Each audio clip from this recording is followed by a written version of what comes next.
ప్రతిరోజు కొన్ని కోట్ల మంది చూస్తున్న social media Facebook, WhatsApp, Instagram ద్వారా మీ వ్యాపారం real estate promotions and publicity చేయబడిన స్క్రీన్ మీద ఉన్న నెంబర్ కాల్ చేయండి. LBR digital marketing. మీరు చూస్తున్నారు మిస్టర్ బిగ్ బాబు యూట్యూబ్ ఛానల్. ఫస్ట్ టైం మన ఛానల్ని విజిట్ చేస్తున్నట్లయితే ఖచ్చితంగా లైక్ చేయండి, కామెంట్ చేయండి, సబ్స్క్రైబ్ చేయండి. ఈ వీడియో చివరిలో ఒక నిజం అనేది చెప్పబోతున్నానండి. ఆ నిజం విన్న తర్వాత మీ అభిప్రాయాన్ని కింద కామెంట్ అయితే చేయండి. మన చిరంజీవి గారికి మన ఆంధ్రప్రదేశ్లో ఒక పెద్ద పదవి ఇవ్వబోతున్నారండి. ఎస్, మీరు విన్నది నిజమే.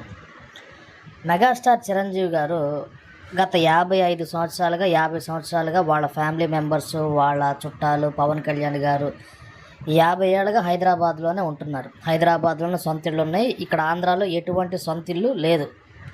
ఒకవేళ ఉంటే మీరు కింద కామెంట్ చేయండి. వాళ్ళందరూ కూడా హైదరాబాద్లోనే స్థిరపడ్డారు ఒక 50 సంవత్సరాలుగా.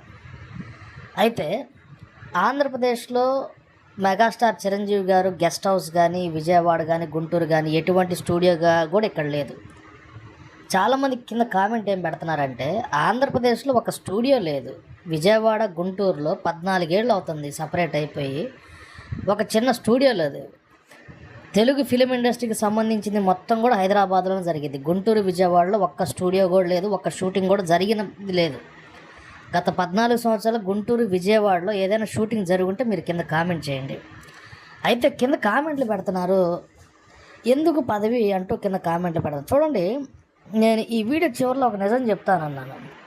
ఆ నిజం ఇప్పుడు చెప్తాను. 50 సంవత్సరాలుగా ఆంధ్రాలో సంబంధం లేకుండా తెలంగాణలోనే వాళ్ళు ఉంటున్నారు అనుకుందాం. చిరంజీవి గారు, పవన్ కళ్యాణ్ గారు అందరూ కూడాను హైదరాబాద్లోనే ఉంటున్నారు. వాళ్ళు ఏమి ఇక్కడికి వచ్చి షూటింగ్లు జరపరు, గుంటూరు, విజయవాడకు వచ్చి షూటింగ్లు జరపరు, గుంటూరు, విజయవాడ స్టూడియోలు కట్టింది కూడా లేదు. అయితే ఇక్కడ క్వశ్చన్ ఏంటంటే ఆయన తెలంగాణ వాడ, ఆంధ్ర వాడ అన్నది కాదు ఇక్కడ పాయింట్. ఆయన ఒక బ్రాండ్ అంబాసిడర్గా ఆయన నియమించబోతున్నారు అనేది ఇక్కడ వార్త అన్నమాట. అంటే టూరిజానికి సంబంధించి, కల్చర్కి సంబంధించి ఆంధ్రప్రదేశ్ టూరిజం దానికి బ్రాండ్ అంబాసిడర్ అంటే ఒక ప్రమోటర్గా ఆయన నియమిస్తున్నారు అనేది ఒక వార్త. ఇంకొక ట్విస్ట్ ఏంటంటే త్వరలో చిరంజీవి గారు జనసేన పార్టీలో జాయిన్ అవుతారు అనేది కూడా ఒక వినికిడి. లేదా చిరంజీవి గారికి మళ్ళీ ఇంకేదైనా కీలక పదవి, ఎంపీ పదవి కానీ, లేదా ఆయన జనసేన పార్టీలో జాయిన్ అయితే మంత్రి పదవి కానీ ఇస్తారా అనేది కూడా ఒక వార్త. సో దీని గురించి మీ అభిప్రాయం కింద కామెంట్ అయితే చేయండి.